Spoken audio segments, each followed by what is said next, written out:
आज हम लोग सीलिंग फैन जिसे single phase permanent capacitor motor कहते हैं, इसकी जानकारी हम आज ले रहे हैं। ये फैन मार्केट में 600 mm, 1000 mm, 1200 mm, 1400 mm ये साइज़ में मिलते हैं। इस फैन का जो वैटेज होता है वो 65 वैटेज होता है। इस फैन का इस्तेमाल मॉल्स, होटल्स, कमर्शियल अपार्टमेंट में होता है। इस फैन की रचना अभी मैं आपको बताने वाला हूँ। इस फैन में दो प्रकार के वाइंडिंग होते हैं। एक स्टार्टिंग वाइंडिंग जिसे ऑक्सिलरी वाइंडिंग कहते हैं, जो दूसरा वाइंडिंग होता है वो रनिंग वाइंडिंग जिसे मेन वाइंडिंग कहते हैं।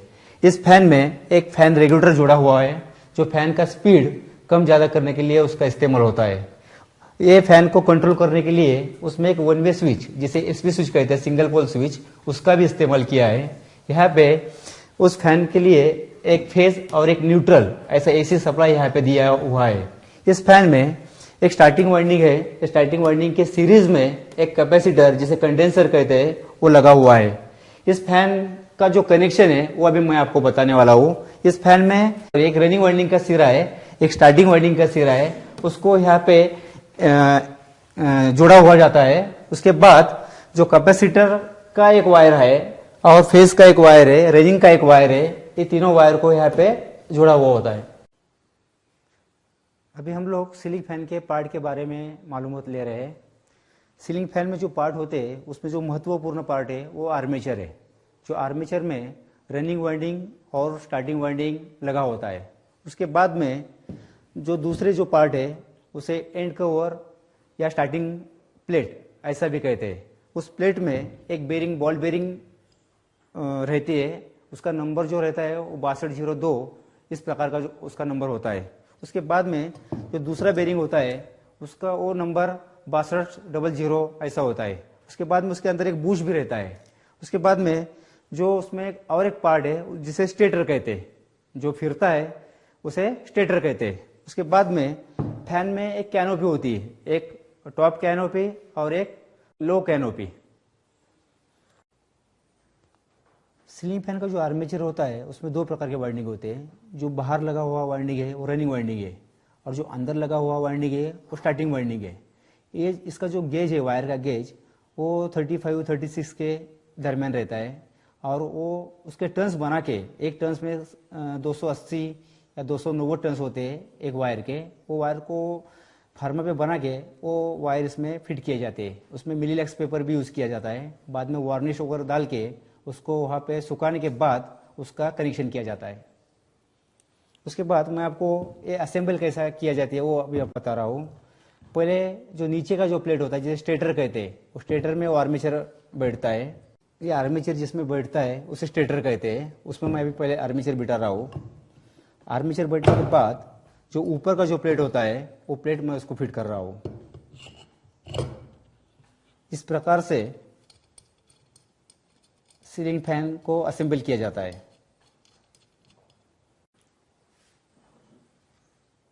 असेंबल करने के बाद फैन ऐसा दिखाई देता है। उसका जो कनेक्शन किस तरह किया जाता है वो अभी मैं आपको बता रहा हूँ। इसमें दो प्रकार के वाइंडिंग होते हैं, मैं आपको पहले ही बता चुका हूँ कि 2 रनिंग है और 2 स्टार्टिंग है और उसको एक कैपेसिटर जुड़ा हुआ है। अब वो वाइंडिंग कैसे चेक किए जाते हैं मैं आपको पहले बता रहा हूँ। ये सीरीज बोर्ड होता है। ये सीरीज वाइंडिंग, ये सीरीज बोर्ड पे ये वाइंडिंग चेक करते हैं। इसमें 2 रनिंग और 2 स्टार्टिंग होते हैं। तो वो कैसे चेक करते हैं वो मैं अभी आपको बता रहा हूँ।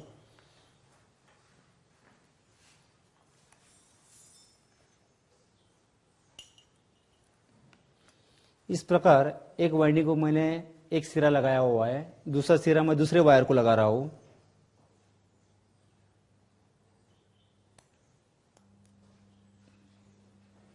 अगर लैम्प डिम लगा तो वो स्टार्टिंग वाइंडिंग है। लैम्प लग रहा नहीं, एकदम बहुत डिम दिख रहा है, पहले से थोड़ा डिम दिख रहा है, वो रनिंग वाइंडिंग होती है। तो इस प्रकार इसमें एक कॉमन वायर होती है, एक स्टार्टिंग वाइंडिंग होती है, एक रनिंग वाइंडिंग होती है। ऐसे इस प्रकार 3 वाइंडिंग इसमें होते हैं। इसमें एक वाइंडिंग है वो रनिंग वाइंडिंग है, वो मैं भी चेक कर रहा हूँ। लैम्प यहाँ पे डिम लगा हुआ दिखाई दे रहा है।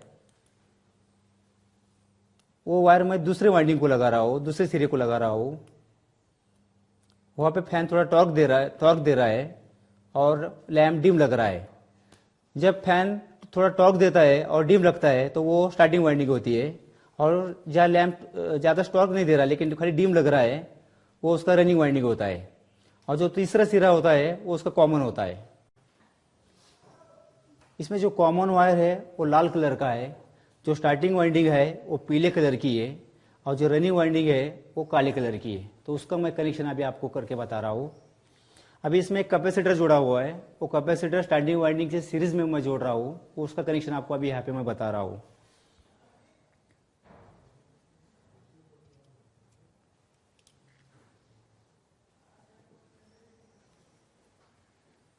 एक पीला वायर है और कंडेंसर का एक दूसरा वायर उसको मैं लगा रहा हूँ। उसके बाद में जो काले कलर का वायर है उसको भी मैं कंडेंसर की वायर लगा रहा हूँ।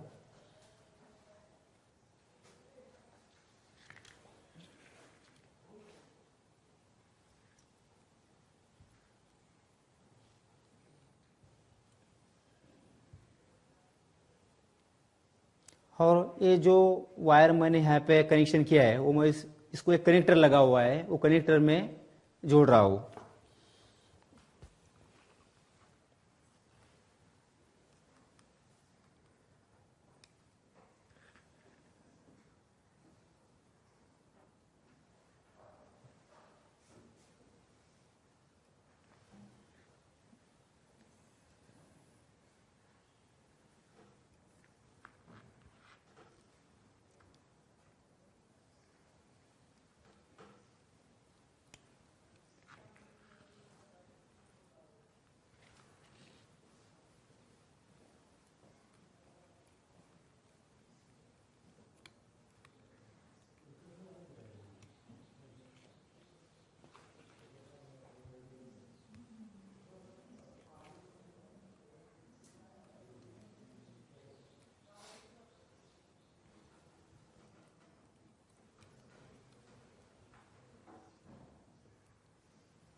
इस प्रकार यह फैन का कनेक्शन पूरा हो चुका है। फैन का कनेक्शन पूरा हो चुका है। फैन को मैं अभी ऐसे सप्लाई दे रहा हूँ। सप्लाई देने के बाद फैन गति ले रहा है।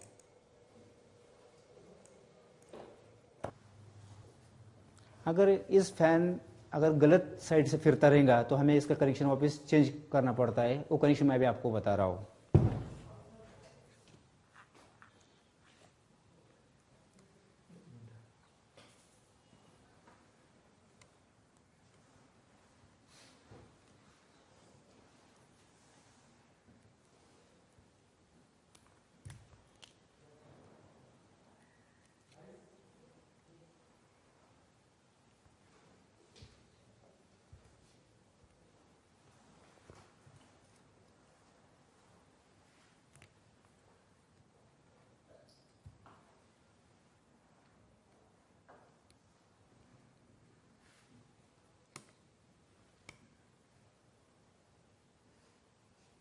अगर फैन का डायरेक्शन गलत रहेगा तो उसको अभी मैं सही करके आपको अभी बता रहा हूँ। इस फैन में अभी मैंने एक वाइंडिंग चेंज किया हो, रनिंग के जगह पे मैंने अभी स्टार्टिंग वाइंडिंग जोड़ा हुआ है, वो अभी मैं आपको बता रहा हूँ।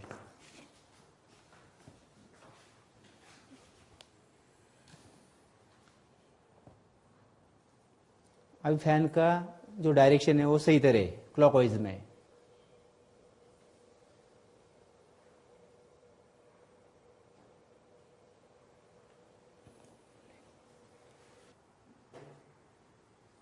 इस तरह आज यहाँ पे सीलिंग फैन का अध्ययन पूरा हो चुका है।